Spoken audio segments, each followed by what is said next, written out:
राम नारायण राम किछि चिंता करंतु जदि मनीष धर्म को छाड़ी दे तेबे सेही मनीषर शरीरर कौनसी रहिबो कि आमर शरीर हेउछि आमर सत्य धर्म आमर शरीर जे पांच निर्मित होइछि सेउठारे सबु किछि अछि एहाकु छाड़ी कौनसी धर्म आसीपारे नाही। एही सत्य धर्मरु आमर शरीर तैयारी होइछि आमर पूर्ण शरीर धर्मर उपकरण अटे। एही पृथ्वी एक आकाश मध्ये एक तेनु आमकु समस्तंकु एकत्रित हेबाकु हेबा आमकु आमर मालिकाना अधिकार छाड़ी एक होइबाकु हेबो समस्तंकु एकाठी हेबाकु हेबो जाति धर्मर राजनीतिकु उपरे उठिबाकु हेबो समाज जातिवाद एवं धर्मर नामरे पृथ्वीकु बहुत भागरे बांटी देइछि। जदि एहिपरि चालिथिबा रहिबो तेबे समुद्र विश्व एक अन्य सह विरोधी हेबारे देरो हेबो नाही।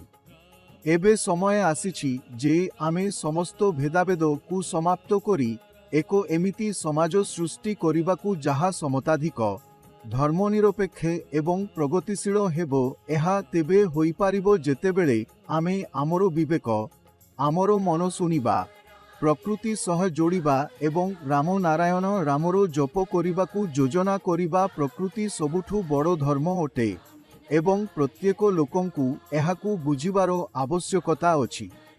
एही पृथ्वी रे समस्त मनीष एक साधारण मनीष भावे जन्म नेइछि किंतु मनीष माने नाही जानी केते धर्मर सृष्टि करी समस्तंकु प्रत्येक प्रति भिन्न करि देइछन्ति जेउठारे प्रत्येक मनीष धर्मर बंधनरे बाधी सुधु तांकर निज लाभकु देखुछन्ति। किंतु आमर महागुरु बालक ब्रह्मचारी जी कहिछन्ति जे सबुठु बड़ धर्म हेउछि आकाश जहा सृष्टि करिछि समस्त सबु किछि ओ सबुठु बड़ धर्म ग्रंथ हेउछि राम नारायण राम। एही ग्रंथर प्रतिटी पृष्ठा अटे संपृक्त ब्रह्मांड रे विस्तारित समस्त तारा एवं ग्रह नक्षत्र। एही पृथ्वी रे प्राय 800 कोटी लोक अछंती सेमाने समस्ते एही धर्म ग्रंथ जहाकी राम नारायण राम हेउछि सेइथिरु निर्मित होइछि जाहारे पंचभूत धारण करा जाइछि। एही पंचभूतरु आमे शक्ति पाइथिबा विवेक आहरण करुछु सेही विवेक आमकु जीवनर सत्य अर्थ बुझाई थाए।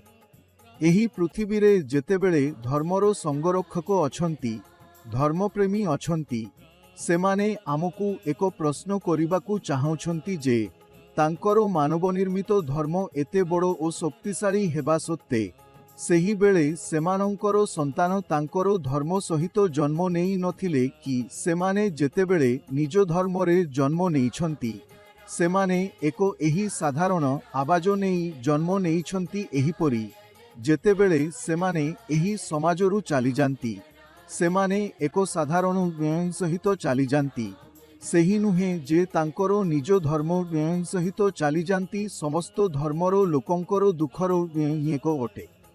एही महाकाश बाबदरे आमे आसले कौनसी चिंतन करूनाही जे एही केन्द्र केउठारे अछि आकाश चिरस्थायी अटे एवं अनादिकालरू अछि आकाशर सृष्टि कौनसी मनीष करि पारिबे नाही। तेबे ताहा थिला ताहा अछि एवं सदारा रहिबो।